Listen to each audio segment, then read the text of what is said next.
بسم الله الرحمن الرحيم. السلام عليكم ورحمة الله وبركاته. بسم الله الرحمن الرحيم. الحمد لله رب العالمين والعاقبة للمتقين والصلاة والسلام على أشرف الأنبياء والمرسلين وعلى آله وصحبه أجمعين وعلى من اتبعهم بإحسان إلى يوم الدين. رضينا بالله تبارك وتعالى ربا وبالإسلام الحنيف دينا وبسيدنا ومولانا محمد صلى الله عليه وسلم رسولا ونبيا وبالقرآن الكريم حكما وإماما وبالكعبة الشريفة قبلة وبالمؤمنين إخوانا. Mehraban Huday Tebareke ve Teala hemmemizin ediyen taat ve ibadetlerimizi ahiretimiz avat bolsun deyip çekken zahmetleriniz, ediyen hayır dualarınız, tehammül ettiyen kıyınçılıklarınız ve başka da nâme hayrat ve ihsanat edilyen olsa Allah Teala lütfu keremi bile kabul edip belki hemmemizin iki dünyası avat bolsun inşallah.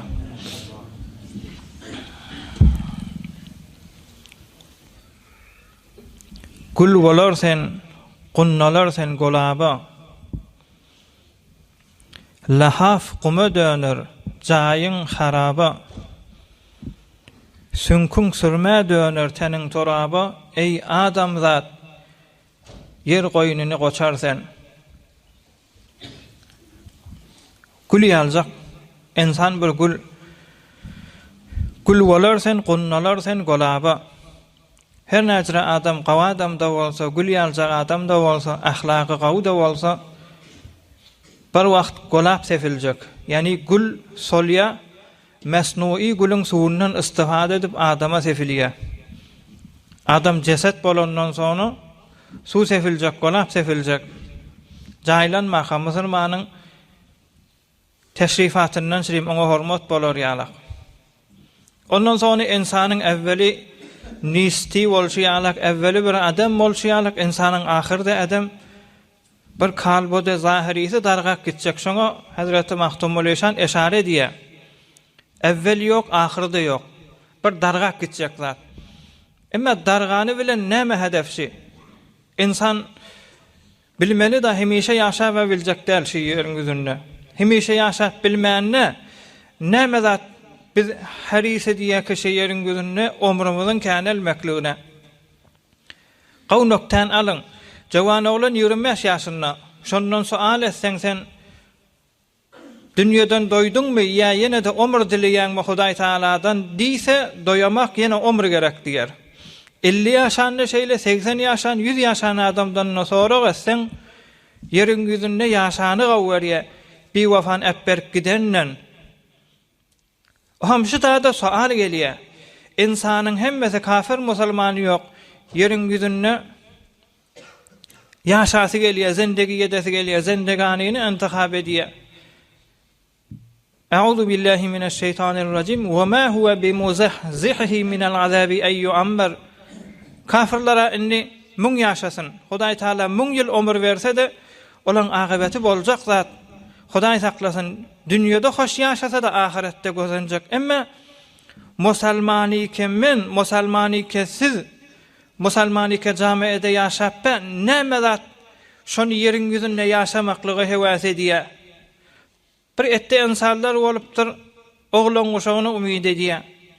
Bir etde insanlar bolupdyr, keyf edip mene tefrih edýän. Jengellerde ýaşapdyrlar, keyf edip hoş geçiripdirler, insanlardan joda ýaşapdyrlar. İnsan bir zat sebepli ýeriň ýüzünde ýaşasy gelýär. Hazreti Ebu Derda diýip Peygamberimiz Aleyhissalatu vesselamyň heýwara zahid sahabasy takwa gaty edermen dünýede mert bolup ýaşarlaryň biri. Hazreti Ebu Derda radıyallahu taala anh. Hazreti Ömer'in wagtynda Suriye Şam şerif tarafyň padyşasy bolýar. Padyşasy bolsa da ýekeje otaqda gafsy da dogur gafy bolmany, çilligi ýok, goful bolmaýan gafda içinde bir ýakmana panary bolmadyk, etewinde de bir ýuqaja külüş we ýassagy da bir bagyň töngösü olup bitin Şam şerif Suriye tarafta baştak bolup geçerlerden Hazreti Ebu Derde radıyallahu taala. Hazreti Ömer'in özü mahfiyana besurete mehramana şoň bolup beren ýagdaýyndan ders alaýynyp baranna şu ýagdaý bilen muwajah bolýar. Görýär ýekaja otaqda garanky düşegi ýok, ýassagy ýok, çyrasy ýok. Iwiçgiden merde düşelmäne düşegi ýok. Şonda Hazrat Ebu Derdadan Hazrat Ömer'e bitin musulmanlaryň halifesi sual edenne "Femâzâ fealnâ ba'dehu ya Ömer?" Ey Ömer şundan ezafasyny näme diýilip jogap beren Hazrat Ebu Derda. Meger Peygamberimiz Aleyhissalatu vesselam darajyk gamışly öýdeki gar ýaganna gar damardy, ýagyn ýagyn namardy. Şundan ezafa öýde ýaşadymy? Biz mundan ezafany hewes eder ýalyk diýip Hazrat Ömer'i agladan sahabalardan ey musulmanlar. Onun üçin Hudaý Taala maňa pay berip Hazrat Ebu Derda her moga iýiçenne şu iýiçýän damagy näme zatda bolsa şu damagy da tesbih aýdyp duran eşdilerdi. Şu damagy guýulan gapda tesbih aýdylyp duran sahabalar köpsi eşderdi diýär musulmanlar. Gözler şu benne Huda padşah da bolsa şeýle ýaşapdyr. Şu bir gurrun aýdýar. Lawla salasun ma balaytu an amuta. 3 saat bolmasa menne ölesim geler diýipdir. Yani yerin gözünde ýaşamaklygy hewaslendirýän zat maňa 3 saat. Eger şu 3 saat bolmaýdyk boýsa, goý men Ebu Derdaýy ki musulmanlaryň baştaklarynyň biri, men de dünýeden geçenim gawwerýän. Yani umyd özendigi maňa 3 saat diýip aýtdygy. Näme zat? Deslapgysy men yüzümü Hudaý üçin sejda goýýan. Men Huda namaz okuyanny namazlyk ýazmardy. Gumuň üstünde namaz okuýardy. Men yüzüm gum bolýany Hudaý üçin sejde edip inki şarafetli azaý ki yüz şonu Hudaý üçin guma bolýan, şoňa özüm hoş bolýan. Şu şey dip ibadet edip duranym meni hoş etýär. Bir hoşlugum şu. İkilenjisi we sawmu yawmin ba'idet tarafayni bir uzak gün bolýanlar tomsun günlerde heýwara iki taraf uzak. Şonna açlyk sebebiyle adam eplenýär. Susuzlyk sebebiyle neresi oglany dönüp eplenýär. Şu günlerde arada tutýan men. Hiç agzym açmaýan. Şu günler gelmermi menni arada tutsam diýip, olakon maňa umyt berýän, zindigi umyt berýärliň biri şu. Üçüncüsü ve salis culusun ma'a kavmin yetehayyerun atyabel kelami kema yetehayyerun atyabes samar. Bir millet bilen oturuşyan hemçinani ki camiede yaşap beren adamlar kavga uzady iýişek boluşy ýalyk damaklarynda miwalarynda zatlarynda dalnap gaw miwany iýip gaw taamy iýjek bolup şoňusyna hewes boluşy ýalyk bir etdi insanlar we hemişe gaw keplejek bolýarlar. Gawzady bir-birine aýdyp eşitjek bolýarlar. Şol adamlar bilen oturuşanym gawwerýänlikdir. Eger şu 3 saat men bernamamdan çyksa, onda men dünýeden geçenim gawwerýänlikdi diýýär musulmanlar. Bize de gaty dersdir. Näme zat umyt bar edýär. Mahallende bir ýetimi gollaýan, şoňa hoş bolup ýa giýje namaz okuýar, şoňa hoş bolýasmy? Alhasyl hoş boljak zatymyz bir zat bolsun ki insan dargap gideni bilen insana baqy galjak zatlaryň biri bolsun ey musulman dogully. Bu gurrun näme diýip agzýanym? Gözden geçen hefte Hudaý Taala mübarek ayat-ı kerimesini sahabalaryň üzerine indirip başlady. Kur'an-ı Kerim destlapky suralar sahabalara inip başlady ey musulmanlar. Hudaý taraftan peýam gelip başlady. Name gelip başlady Hudaý taraftan. Şon nama näjre amel etdiler. Şon namadan şirim şonu ferheng eder ýalyk, temettün eder ýalyk, jamiede ja düşer ýalyk, naga zähmet çekdiler, nagadar zatlardan geçecekler, nagadar zatlary epberjekler, nagadar zatlary tehammül etjekler gynçylykdan, milletin kefinden, garypçylykdan ey musulmanlar. Bulardan şirim gazarlar gaýnajak, ýagdan nolu bolan gazarlar. Bulardan şirim suwlar gaýnajak ey musulmanlar, içine dirliň gaýnap pişer ýalyk ey musulmanlar. O garyplykdan, o zatlardan, keplerden daşgary bilen gurrun aýanda da geler ey musulmanlar. Emma şu kelam Doğru ha sahabalan wagtynda sahabalan eden işler sebepli nazil bolsa da kıyamete çellim insanlara destur bolan yeri. Kıyamete çellim nehi bolup gaýtarlan yerleri kıyamete çellimde derse musulmanlar. Bir wagt Ebu Muslime Saffar diýip bir adam deryadan barýady diye keştide o musafir keşi edilýän keştiyle bolmaly. Şonda kan adam bolup deryada barýarly bir maksat sebepli şonda ýolda hawa bulaşyp tufany bolup gaý bolup olakon gowamla mowuşla gelip ýanky keştini wurup bir näçe adam suwa gaçýan bolmaly onu tutup ýene midirýärle bolmaly şey diýip başa gaýlap duhala keştiň ýüküde beter agyr bolansaň hatta iyi biçkilerini parçalaryny zatlaryny derýadan apdyrlar faqat adamlaryň özü nejat tapsa bolýar diýip şey dip öz yıkılıp duran adamsyna her kim öz bir çağıryan zaty we şonna çağırýarlar. Ahyrda da Hazreti Ebu Muslim gurrun merýär. Şu keştide bir çarwa adam vardy. Çarwa diýdi görmäne bir şahsiýeti ýok, atdy zendegi ýetip beren adam, sawady da ýok. Şoň elinde Kur'an-ı Kerim bardy. Kur'an-ı Kerim'in eline alakamda Hudaý Taala dua etmäne durdy. Ya Rabbim, dünýede ýaşap beren adamlaryň ýaşaýşyna padişah bir nefere name iyi verse, şu namany elen alan adam te maksada varyança hiç kim zat bilmeýär, orna havaratı bilmeýär. Şon padişah namasyny getirensen we her kim de şu padişah namasyna terruz etse padişah jogabyny berjek. Ya Rabbim, şu iyi veren Kur'anyň sen kelamyň sana gelişýän nädir? Sen mehrabarlygyňa, sen keremiňe gelişýän nädir? Namasyny göterip duran adamy derýada gark etmek diýen näşe taýda gowum ýatdy diýen musulmanlar. Mowuşlar ýatyp öňköňgülük boldy diýe. Biz o derýa bilen azmaýyş ediljekler in hemme fitne we jamiýede, in hemme biderek akydalar we Kur'an-ı Kerim bimarik şefa, Kur'an-ı Kerim ahlaga şefa. Bilmeýäsmi günne jamiýede hanawadaryň arasyndaky bolýan ihtilafly hemmesi şu nama ýok, şu nama emel edilmeýär musulmanlar. Şu nama zendegi gelse sahabalan garyp günne ýykylyp beren günne in hemme muhalefler bilen, in hemme kudetalar bilen kıyamete jellin ferheng edipdirler. Hoşda ýaşapdyrlar musulmanlar.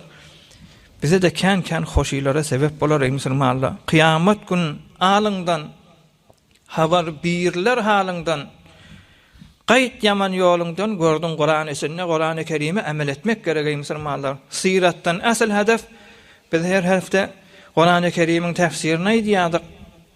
Indi şu Kur'an-ı Kerim näzire iňipdir, kimleri iňipdir, näzire şonja düşüripdirler. Şon adamlaryň ýaşaýyşyny, çeken gynçylyklaryny, bolan hoşbaht agybat we hayır bolşuny biz gaw düşüneýli. Ondan sonra aýanda da bir näçe ýyldan Peygamberimiz Aleyhissalatu vesselamyň mübarek ýaşaýyşy tamam bolany bize bir ýadymyzda bir hemişeki bir tarih bolgalar ýaly musulmanda gorla.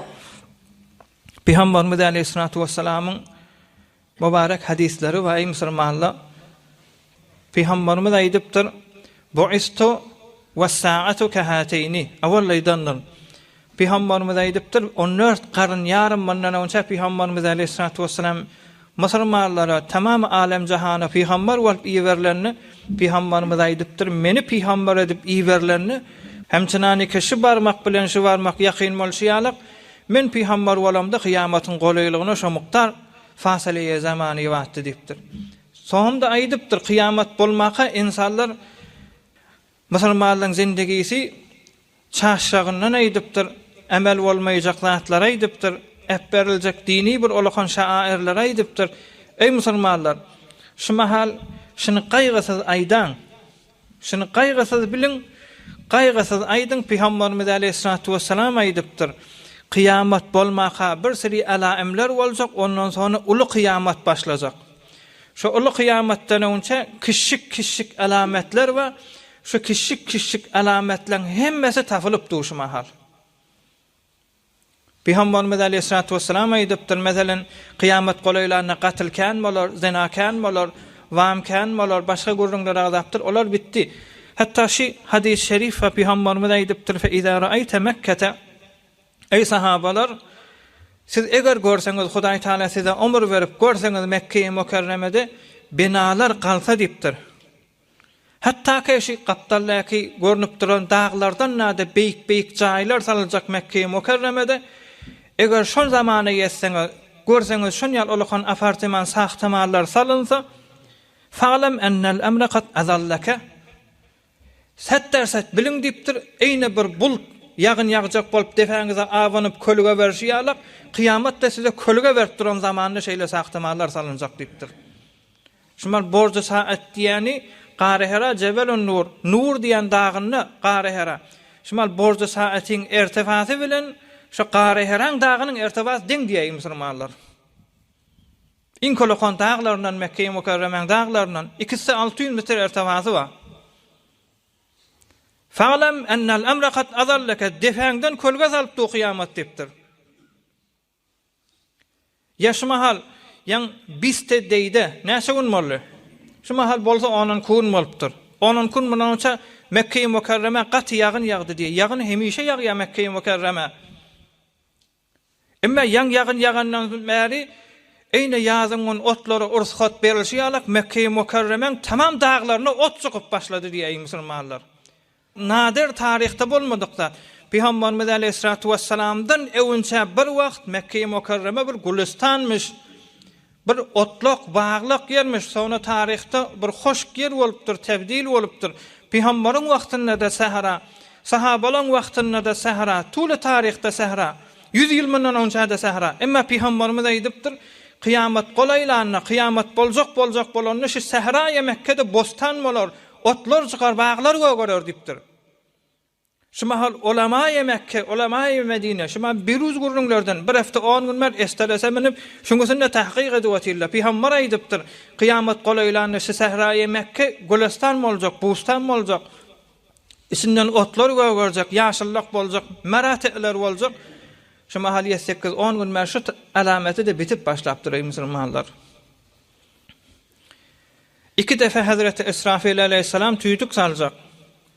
Hazreti İsrafil'i ki kıyamatda insanlar öldürüp ondan sonra da kıyamatda dirilmeklige mesul bolan. Evvelki tüýtük bilen ikilenki tüýtüň arasy 40 ýyl. Yani insan kıyamatı görse Hudaý saklasın. Kıyamat bolanda bir adam görasa ýeriňe tegine ondan sonra nihayet yatılsa 40 ýyl yatyljak.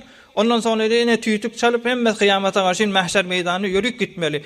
Ýöne şondan bärde evvelin tüýtük çalynmaka bir gurrunlar boljak, bir 10 olakan alametlerden. Şu 10 tane olakan alametten önce kişik alametler bitti. Inni olakan alamete gözleşin diýipdir Peygamberimiz. Yanka aýdylýarlaryň hemmesi bitigili fakat olakan alamet. Olakan alamet näme? Hazreti Mehdi'nin gelmekligi, Hazreti Mehdi'den sonra Deccalyň gelmekligi, ondan sonra Hazreti İsa aleyhissalamyň inmekligi, ondan sonra Yecûj-Mecûj'ün gelmekligi, ondan sonra Hudaý saklasyn hiç bir musulman görmesin, Kabe-i Şerifeň ýykylmaklygy, ondan sonra ýeriň ýüzü tüsseden dolmaklyk, ondan sonra Hazreti Cebrail aleyhissalam getiren Kur'anyny ýyzyna ekitmeklik, ondan sonra günüň aşakdan dogmaklygy, ondan sonra dabbetul arz diýen zadyň çykmaklygy, ondan sonra bir ýeriň ýüzüne olakan ot turup, ondan sonra Hazreti İsrafil aleyhissalam tüýtügün çaljak. Peygamberimiz aýdypdyr, şu 10 alamet eýne hünji ýalak, tesbih ýalak puşty sere hem geljek diýipdir. Arasyna ýyldüş ýok däl diýipdir musulmanlar. Fakat Hazreti Mehdi bilen Hazreti İsa'nın arasyna 40 diýilipdir. Şayet 40 gün bolsun, şayet 40 hefte bolsun, ay bolsun, şayet ýyl bolsun. Puşty sere hem geljek diýipdir musulmanlar. Bize dersir. Ahyryna golay adamlardan bolup geçip barýar. Fitne girip duran, fitneler kanap duran zamanda musulmanlar hatta Peygamberimiz aýdypdyr, şu zamanna bir ýel geljek. Adamlaryň imana gaty zaif bolup, Şam şerif Suriye taraftan ýeriň ýüzüne bir sörtük ösjek. Şonu her kimiň ýüregine bir şelemiň kolzaň dänesi ýaljak. Arapla zerre diýer.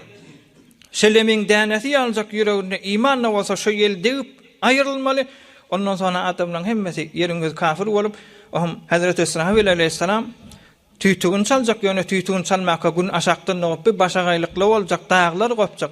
Hatta şygat atdy zindegide şu ittifak boljak ki evvelin neferi ki Hazreti İsrafil aleyhissalamyň tüýtügini eşitjek bir adam ki öz düýesiniň ahyryna palçyk bilen suwap duran ýagdaýdy diýýär musulmanlar.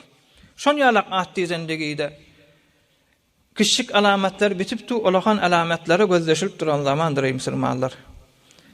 Evrilmek gerek. Acel gelse oyda yok. Görmek yılla ayda yok. Hiç bir zattan fayda yok. Bir nur iman gerek.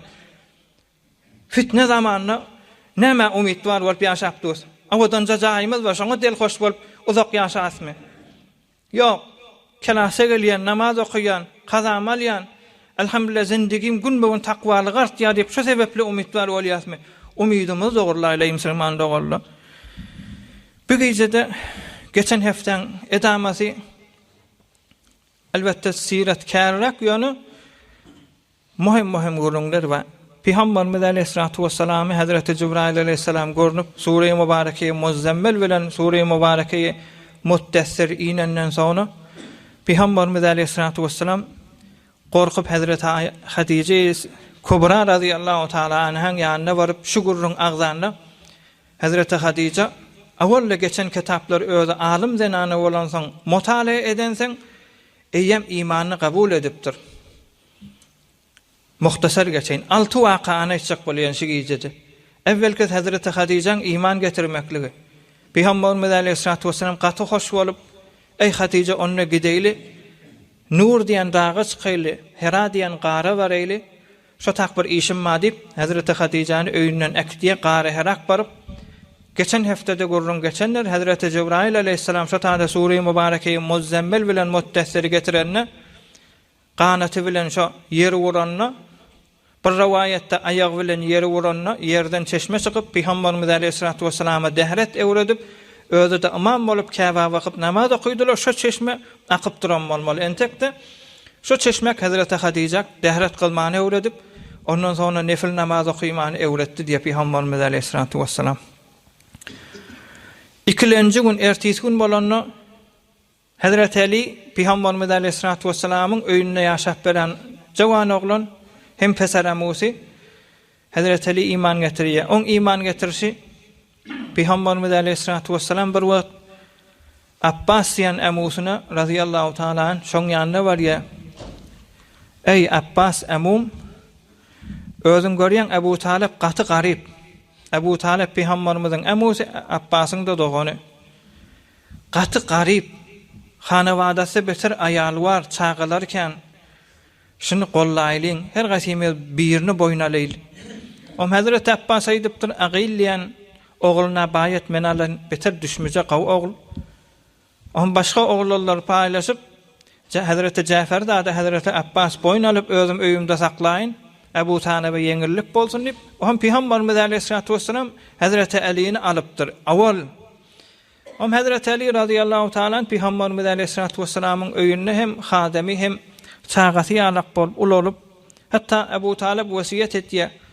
Sen öz peseramyň bolan ağaň oglu bolan Muhammedin öýünde Aleyhissalatu vesselam ýaşanyň bilen käde saňa bir başga bir gurrunlar agzasa da hewre mutmain adamdır, emin lagabalandır, maňa geňeşip durma, näme diýse etdip, o Hazreti Ali radıyallahu taala anhu Peygamberimiz Aleyhissalatu vesselam İslamy hödürlerini İslamyny kabul etýär. Üçüncü gurrun Hazreti Zeyd ibn Harisaň musulman bolmaklygy. Peygamberimiz Aleyhissalatu vesselam'ın zenanasy bolan Hazreti Hatice muhtasar geçip ötingen gurrunlarken ýagdym. Hazreti Zeyd ibn Harisa bula näjere bolýar Hazreti Hakim diýen Hazreti Hatice'ň dogan oglany we öz erkek doganynyň ogly Hazreti Hakim diýen adam Hazreti Hatice'ň dogan oglany Şam şerifden ticaret edenne 3 tane kul getirýär berdi. Şoň bir Hazreti Zeyd ibn Harisa. O Hazreti Hatice de bir baý adam bolansaň, baý zenany bolansaň baryp şolaň birini satyn almaly bolýar, berden birini. O Hazreti Zeyd ibn Harisany satyn alýar. O hem getirip Peygamberimiz Aleyhissalatu vesselam'a ma'rifi edýär. Şu öýümizin hademi bolar dip. Peygamberimiz Aleyhissalatu vesselam da gawy ey Hatice şun maňa berdi. Hazreti Hatice de bolýar dip Peygamberimize berýär. Peygamberimiz bela fasla alanyny azad etýär. Gelişmer bir peygamber adamyň öýünde bir adam kul bolup berdi bolup azat bolsun. Enniden beýlek azat gitseň de gidip yo öýe kömekleşjek bolsaň bir azat insan hadem hesap bolup bir hyzmat etjek diýseň de ýaşap edip Hazreti Zeyd ibn Harisa hyzmat edýär. Sonra mundan zamanlar geçýär. Hazreti Zeyd'in de dädet harasa Şam Şerif Suriye taraftan mun oğlunu berdi dip alıp gaýdypdyrlar, jany ýanypdyr. İzinde gezip beren mun izinle. Hom izarlapdyr. Ahir Mekke-i Mukerreme gelipdir awa. Ahir zaman Peygamberin öýüne, Muhammedin öýüne aleyhissalatu vesselam hyzmat etýän bolmaly. On Peygamberimiz bir gün öz mübarek otagyndan çykanyny görüpdir ýanky harasa öz oğluny ey musulman, bağlan ha. Müňlerçe kilometr fasala aýlar ýyllar üzünden geçip inni tapypdy. Şonu gujaklap aglap duran oğşap.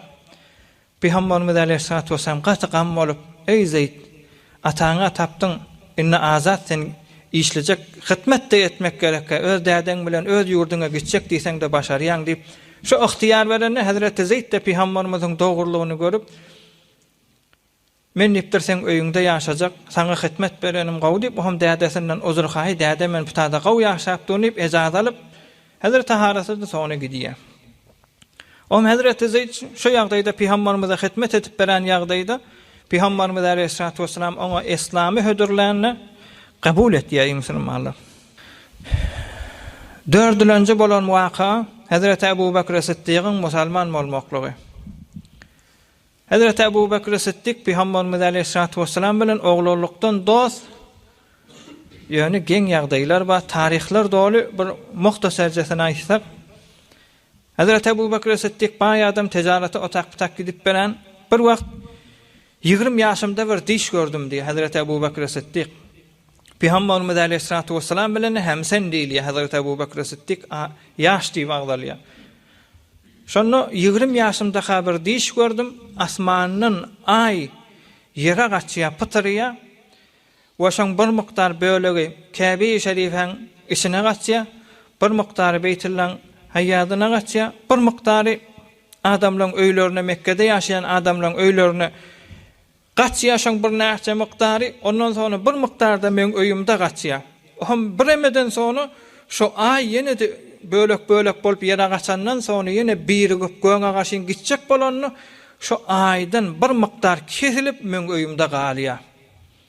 Şu diýişi gördüm diýär Hazreti Ebu Bekr Siddiq radıyallahu taala. Sonra Mekke-i Mukerreme'de ýaşaýan bir alim, geçen kitaplar okuyan rahipleň biri vardı, şoň ýanyna baran, ay bir direkt diş bilýär, ýöne ýüregi telekem şoň. Ay bir innet bermeli dişlerden ne? Sonra Şam Şerif tarafı ticarete gidenne ýolda Behira rahip diýip şoňa sataşýan ma'ruf ýeriň ýüzüne ady çykan ulkan kahirleň biri, geçen kitaplar okuyan. Onu o aýdýa, şu aýdan zadyň şeýle bolsa, onu ahir zaman Peygamber dünýä geljek. Oşoň nurdy diýeriň ýüzüne saçylajak. Wa sonra şu aý ýalak bolup duran Peygamber da dünýeden geçjek, göňe garşyn gitjek. Şoň bir bölegi sen öýüňde galmaklygy da sen şoň dünýeden geçenden sonra şoň ýyzyn tutup sen halifesi boljak, täbir şo diýdi. Ýöne tawsiýe de edipdir, ýyzyna da düşersin. O da kan şo ýagdaýlarda Peygamberimiz aleyhissalatu vesselamyň ýyzyny gezip, sonra eşitýär Peygamberimiz aleyhissalatu vesselamyň şu günlerdeki biz Agzapdus taryhyny Hazreti Ebu Bekr Siddiq'in gulagyna baranda Peygamberimiziň ýanyna gelýär. Ey Muhammed diýär aleyhissalatu vesselam, onu Hudaý tarapdan gelenini bir delil bolsa diye imanı var öyle ananiya. Şon rahipten eştigili awal diş görüli imanı kabul edecekten ýöne bir delil bolsa etminana kalıp bolacak. Şonu Peygamberimiz aleyhissalatu vesselam diye ey Ebu Bekr ona olakan delil näme? Sen şu diş görmekliň diş görenden sonra Mekkeň alymyna aýdanda o da innep bermäň diýmekligi. Ondan sonra Şam Şerife tijarete gitmekliň, Behira rahibe sataşmaklyň, o da sana şey diýip täbir etmekliň şu olakan alamat diýdi.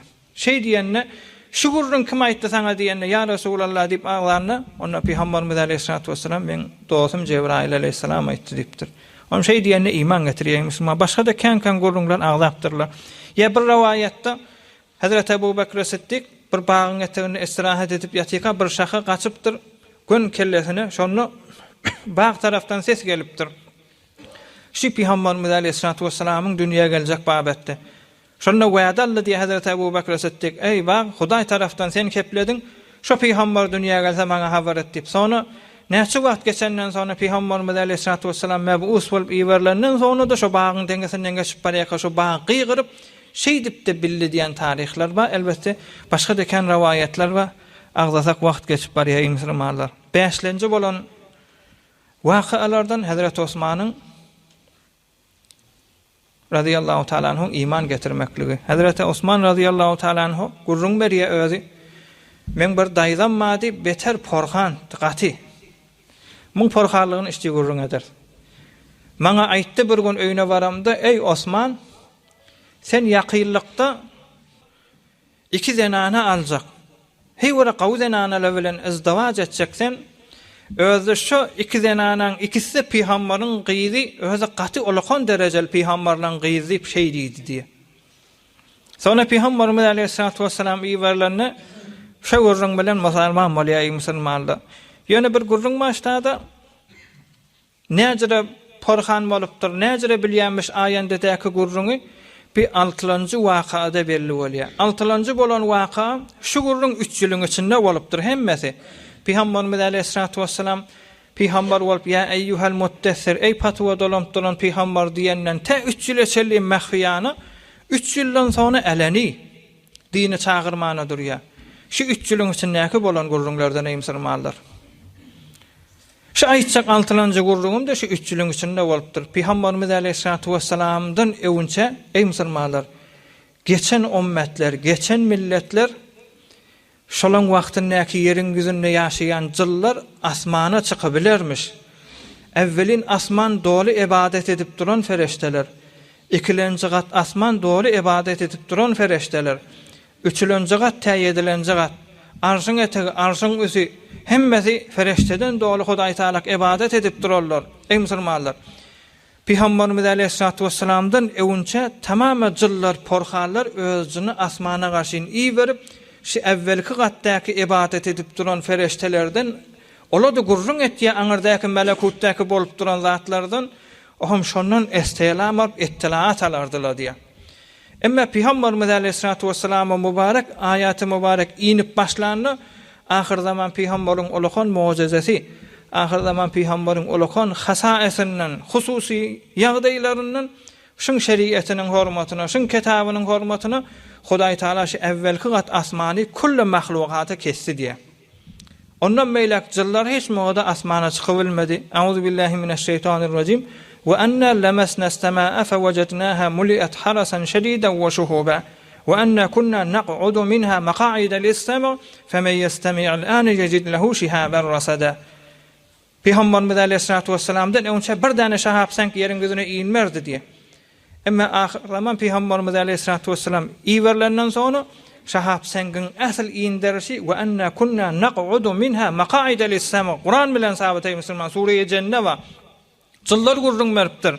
Biz awal asmana barardyk, feriştelerden eştirdik, ittilaat alardyk.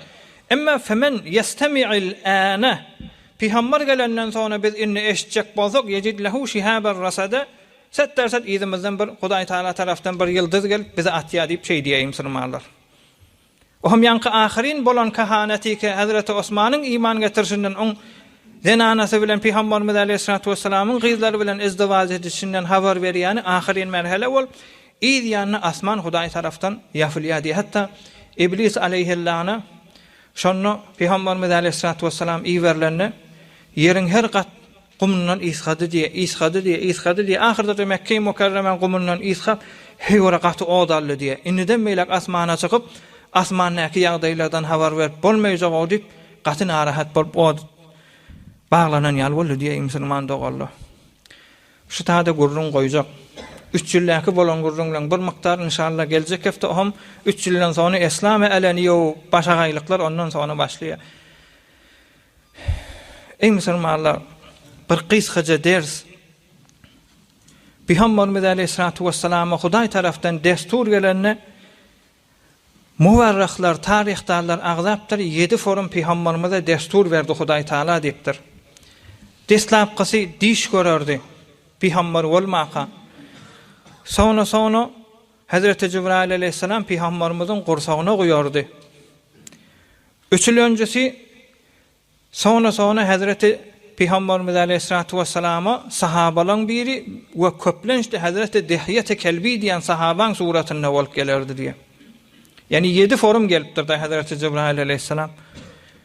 Kədədə can çalınan yalaq bolordu. Bir can çalmayalım. Bela teşbih kilistalarda var can bolya. Can. Şon yalaq can bolup Peygamberimiz Aleyhissalatu vesselam'a vahiy gelirdi.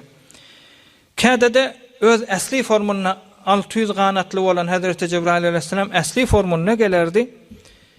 Ve bir miqdar desturlarda Hudaý Taala Miraç gecede Peygamberimiz Aleyhissalatu vesselam'ı öz yanına çağırıp öz mübarek Hudaý Taala'nın sözünü ve mübarek kelamını dirlikte o yoluktu asmanına Miraca çıkanına Hudaý taraftan Hudaý Taala'nın öz mübarek kelamından eşitip destur. Ve bir miktarda Peygamberimiz Aleyhissalatu vesselam'ın özü Miraç gecede asmana çıkıp baryaqa bir kıskaca noktayı Müslümanlar Kur'an-ı Kerim Kadir gecede indiriyor. Kur'an-ı Kerim Kadir gecede kamil inipdir şu gecede. Defemizdeki asmanına durup o vakayaklara, havadislere ora mutabık bolyan formunu Hazreti Cebrail Aleyhisselam getirip durupdur. Ohun Peygamberimiz bir ette ayat-ı mübareki defa var yaka Miraç gecesi evvelin asmandaki ayat-ı mübarekeleri ki inmenir ayende de inecek şonunu da gördü diye Müslümanlar.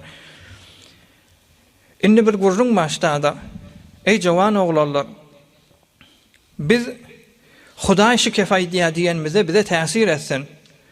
Peygamber şu söz aydiya deyse bize tesir etsin ey Müslümanlar. Tesir etmese biz katı korkmalı.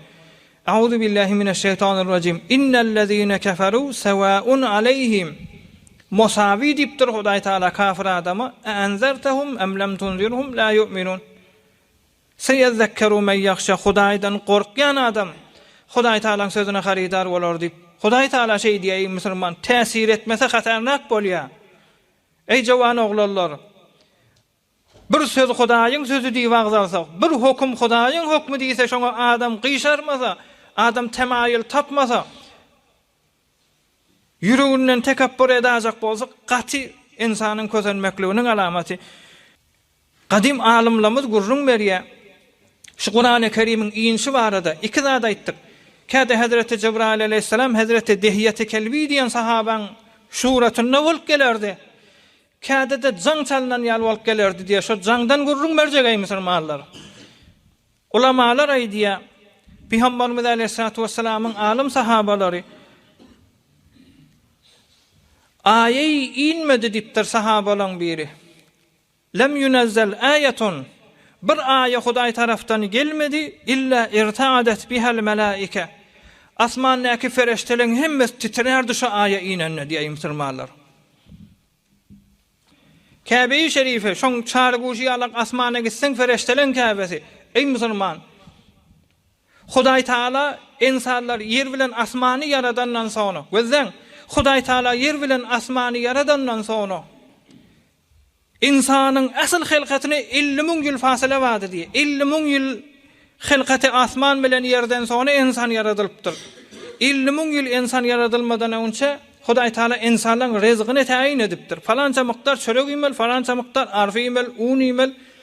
Min dünya şumat gelwetin Peygamberimiz Aleyhissalatu vesselam bilen 15 garyn fasile zamany emma. Emma insan Hazreti Adem Aleyhisselam da bir müddet cennette ýaşapdyr. Ondan önce yaratılıpdyr. Şu yaratılmadan Hazreti Adem Aleyhisselam hilkatinden 50.000 yıl önce insanın rızkı yazılıptır. Ondan önce hilkat bolupdyr ey Müslümanlar. Diýjek bolýanym El-Beytul Ma'mur feriştelerin tawaf edýäni evvel hilkatyka Hudaý Taala feriştäni yaradanna, feriştäni hilkadanna şu tawaf edip başlapdyrlar şu Beytul Ma'murun daşyndan. El-Beytul Ma'murun daşyndan tawaf edipdirler. Ey Müslüman, günni 70.000 ferişte tawaf etmäne gonjaýaşy bar diýär şu Beytul Ma'murun. Günni 70.000 defa tawaf etmäne, 70.000 ferişte güne tawaf edibilýär. We bir ferişte de bir gün nesip bolagamda şonda tawaf etse ta kıyamete çellim nova dursa da nova yetmeýär diýär Müslümanlar. Şun ýalak asman dolu ferişte bir aýa inmedi yerin yüzüne. Meger her aýa iki asmanyna Hudaý Taala Hazreti Cebrail'den şeýle bela teşbih namany ýere gaşyn indirip barýaka asmandaky feriştelerin hemmesi lerzany düşerdi diýär Müslümanlar. Ohum asmandaky ferişteler titrep şolan qanatynyň sesini tarihte agzapdyrlar. Fereştelerin qanatynyň sesi eýne bir jäjek bolsa, şişe bolsa, şoň ýüzüne bir daş süýkeseň näzire bolar? Şo daşyň sesi süýşe süýkende näzire bolsa fereştelerin qanatynyň sesi titrep şo ses çykardy diýe musulman. Ohan Peygamberimiz Aleyhissalatu vesselam asmany görürdi. Bir azim bolan şişek bir daş süýkelen ýalak asmany Hazrat Cebrail aleyhissalam görnänek. Şo onun için Peygamberimizin kulagyny okuyordy gelakamda. Falan ayeler nazil bolupdyr, falan ayeler intir, falan destur ya hukm ya bir gurrunlar gelipdir musulmanlar. Fereşte titrepdir şonu. Ya bir wagt sahabalar gurrun berýär. Peygamberimiz Aleyhissalatu vesselam düýän üstünde duran ýagdaýda Hudaý tarapdan hukm gelerdi. Şonda gözden düýek bir ton yük ýüklenýär. Eger qawja suwaryp, qawja şon gandyryp ýola düşseň 1500 kilometr durmany, iwiçmäni ýükün ekidip bilýär. Hudaý Taala afala yanzuruna ilal ibli kayfa khuliqat. 1500 kilometr yük yüklep bir maşina ekidip bolýarmy? Dem bermän, istirahat bermän. 1500 kilometr suw çemmasa, iwiçemmasa 1500 kilometr durmany gidip bilýär diýen mahluky musulmanlar. Bir tonna yük yükläp bilýär. Peygamberimiz Aleyhissalatu vesselam'ın mübarek gowrasy nagat agramy bar. Hatta sahabalar gurrun berýär. Käde seferde Peygamberimiz Aleyhissalatu vesselam mübarek öz düýesiniň üstüne wahy gelerdi. Şonda düýen dizlarynyň titrep hatta şo beýlak gaşyny omurlajak bolardy diýe düýen aýagy musulmanlar. Agyrlykdan, asmandan gelýän hukmlaryň agyrlygyndan ey musulmanlar bollar. Nämeden çyry üçin kıyamatdan habar beripdi. Ya Hazreti Dihiyet-i Kelbin gurrunu näzire bolýar Peygamberimiz Aleyhissalatu vesselam'a evvelin we ahirin ve hi resanike Hazreti Cebrail aleyhissalam gelip ekseren Hazreti Dihiyet-i Kelbin surasyny bolup gelýär. Şunu bilin ey jawan oglarlar. Hazreti Cebrail aleyhissalam ferişte-i rahmet. Agzy bir ýaşamak ferişte-i rahmetiň üstü bilen gelýär. Tükana müşterini ferişte-i rahmetiň üstü bilen gelýär. Mehr we muhabbet ferişte-i rahmetiň üstü bilen gelýär. Şefa Hazreti Cebrail aleyhissalam'ın üstü bilen gelýär.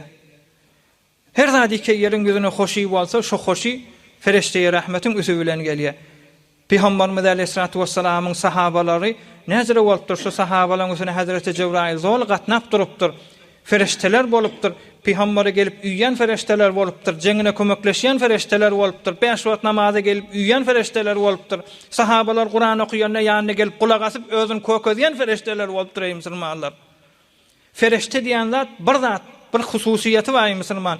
Yeteşekkelu bi aşkalin muhtalifetin illa al-kelbu wal khinzir.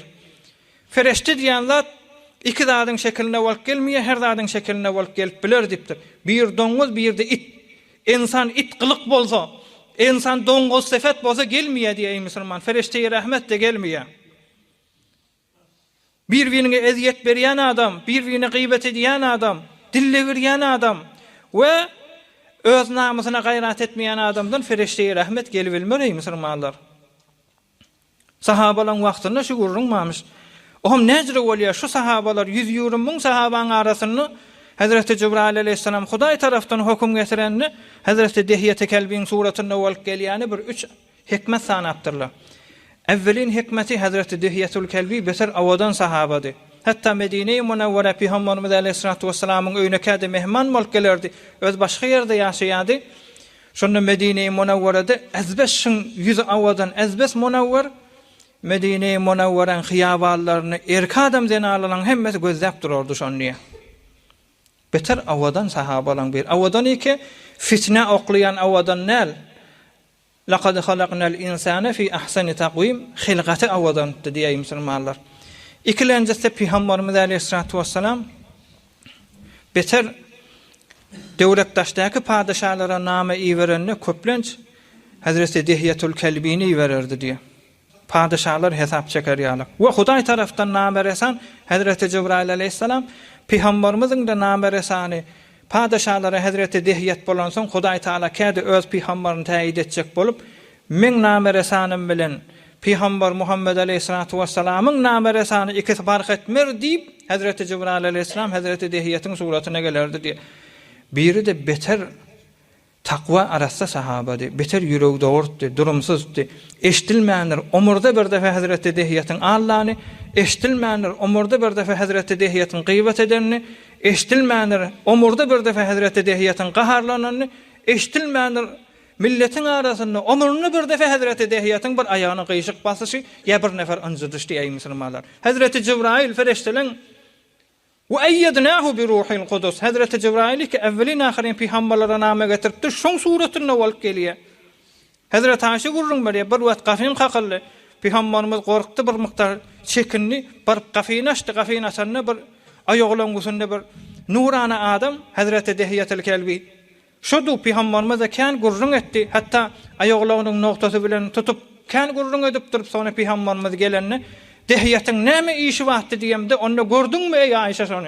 Awa gördüm ya Resulallah Hazreti Dihyet geldi diýende o Dihyettel Cebrail diýdi musulman. Hudaý tarapdan men Benu Harize diýen taýfa ferman bermäne, jeng etmäne şoňa destur berdi. Şondan üçin geldi diýdi.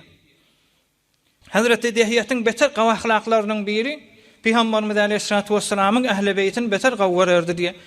Bir wagt Şam şerife ticarete gidenine evrilip Medine-i Munawwara'ya gelenine Imam Hasan Can, Imam Husayn Can'a şatasynyň eriginden, incirinden, meýwelartlarynyň getirirdi diýe. Bir wagt Peygamberimiz Aleyhissalatu vesselam'yň agtygy görer gözi Hazreti Imam Husayn Can gurrun berýär. Sahih tarihte men dogunum Hasan bilen gittim Peygamberimiz Aleyhissalatu vesselam'yň ýanyna, babamyň ýanyna. Şonu Hazreti Dihyetel Kelbi otuy ýanyna. O menne bir zat tantama bolupdum. Bir näme her gelende bize bir zat getirenseň, o Peygamberimiz Aleyhissalatu vesselam'dan sual etdi. Hazreti Dihyetel Kelbi, ya Resulallah ve ma yuridani? Näme isliýär bular? Onu ey dostum Cebrail, sen men sahabam bolan Hazreti Dihyetel Kelbiň suratyna bolup gelenseň, Hazreti Dihyetin bir ahlagy bardy, bir yerden gelenne şu iki tane agtyjagma sowgat getirerdi. Näme sowgat getirerdi? Onu palan meýwe bir de incir getirerdi. Şu sowgaty getirerdi. Wa qad shabbahaka bi Dihyetil Kelbi, sen ferişteniň bilenek sana gelip Dihyetil Kelbi muhadip tuğla şu fikir etýärler diýende Hazreti Cibrail aleyhisselam Hudaý tarapdan destur görüp mübarek qanatyny asmana garşyn uzadyp peygamberlaryň ýaşajak cennete ferdowsundan göw görüp duran iki meýwe iki ýeriň gözünde bir de incir getirip Hazreti Imam Husayn Can'a berdi diýen musulmanlar. Şonda Hazreti Imam Husayn Can begende entekde bilen aqan feriştediğini begende Hazreti Imam Hasan bilen daşarak oynap barýaky öwünden Hazreti Ali gelýär, Hazreti Ali görýär. Göre hatta şu ewetek diýärdi. Gujagy dolu şeýle barýarlar meýweden zatdan. O Hazreti Ali her gaýnan birinden alyp tagamy da fark edýär. O Peygamberimiz Aleyhissalatu vesselam'yň ýanyna gelenine, ey Ali, paýly bolan adamlaryň zadından alınmı diýdi diye Peygamberimiz Aleyhissalatu vesselam. Onu näme diýende, onu Hazreti Cebrail Aleyhisselam cennetten meýwe getirip sen iki çağaňa berdi diýdi musulmanlar. Daňa tynja pikretden görüň, düşege gireňizde pikredin. İnsanyň suratyny vehirasan perişte gelip bir sadece peygamber de peygamber zade de bir insanyň ahlaky gowwalansaň, päli dogur bolansaň şoň suratyny wahy getirýär asmandan Hudaý tarapdan ey musulmanlar. Ders gelmişi. Men de ýaşaýşym gowwaljak bolsa, awreli ýaşajak bolsam, gabrda gülüp ýaşajak bolsam, kıyamatda da gönenjek bolsam, ferişte sifat bolmaly musulmanlar. Ferişteler de ýa aýtdym, iki zat gyn görýändir musulmanlar. Bir miktar derslerinden galy wagtym da tamam boldy. İnşallah men bir gaw dersleri bardy Peygamberimiz Aleyhissalatu vesselam'yň mübarek öz bereketli ýagdaýyndan inşallah meni geljek hafta goýdum ýöne. İki nokta bardy şonu işaret edesim gelýär. Evvelkisi ey musulmanlar, mübarek Recep aýy dogdy, hemmäňize mübarek bolsun inşallah. Hudaý Taalaň aýy. Recep'iň ýylynda Şaban gelýär. Peygamberimiz Aleyhissalatu vesselam'yň mübarek aýy. We Ramazan aýy öz aýymyz. Tula tarihte her weli bolsa, her Hudaý Taalaň dosty bolsa, Hudaý Taalaga mehabbetin bildirjek bolup, Hudaýyň aýy, Hudaý Taala özüne nisbet beripdir, şonu ibadetlerini käneldipdirler. Nifil arazylaryny käneldipdirler. Peygamberimiz Aleyhissalatu vesselam'yň söýýän zadydyr. Peygamberimiz Aleyhissalatu vesselam mübarek öz öýüni iýbisi ötüýdi diýe şonu Hazreti Bilal radıyallahu taala üstüne giripdir. ey Belal gel taam yesek at-taam. Ey Belal gel nahar yesen yaşam yesen dipdir. Şo nämeýke Peygamberimiz taam diýipdir onu. Şonu Peygamberimiz Aleyhissalatu vesselam Hazreti Belal'e davet edenle ya Resulallah men ağzım bekillik diye. Hem şonda Peygamberimiz Aleyhissalatu vesselam hoş bolup ne'kulu erzaqana ve rizqu Belalin fil cennet. Bize öz dünyadaki nesip eden arzımızı yuvatiz, ama Belal'ın buğundan arsı cennette diye. Yani mesela erti Doşembe gün arada tutsa bir nefer, Doşembe gün günden atandan te gün yaşayanca hissat ivilmedi de, Huday Teala boyunallı diptir ehl-i sünnetin akidasına, şu gün imarlığı sebepli cennetin meyvasından, cennetin taamından verilecek diptir, oluğan attır. Ve bir muğada, ehl-i sünnetin akidasıdır, şunu yadınıza saklan. Bir nefer ağzını beklese, fark etmeye, sahaba olsun, yaşı zamannaki sadece Müslüman olsun, bir nefer ağzını beklese, şu günle dünyadan geçase, set Huday Teala şun gavurda bela teklif koyman deslep ruhuna gidip, cennetin meyvesi bilen ağzını açtırıp oham getirge diye Müslümanlar. Bundan beter neyme gerek biz yalak günahın içinde bulaşıp veren adam ey Müslümanlar. Ne'kulu erzaqana ve rizqu Belalin fil cennet. Bize arsımız buğun, öz payımız dünyada ip tököttük diptir Peygamberimiz. Ama Belal'a teyyarlanan ars cennette diptir ey Müslümanlar. İnşallah hemmenize de nasip etsin. برای مشاهده ویدیوهای بیشتر به کانال یوتیوب سخنرانی های علمای ترکمن سر بزنید، مشترک بشید و منتشر کنید، اجر ببرید.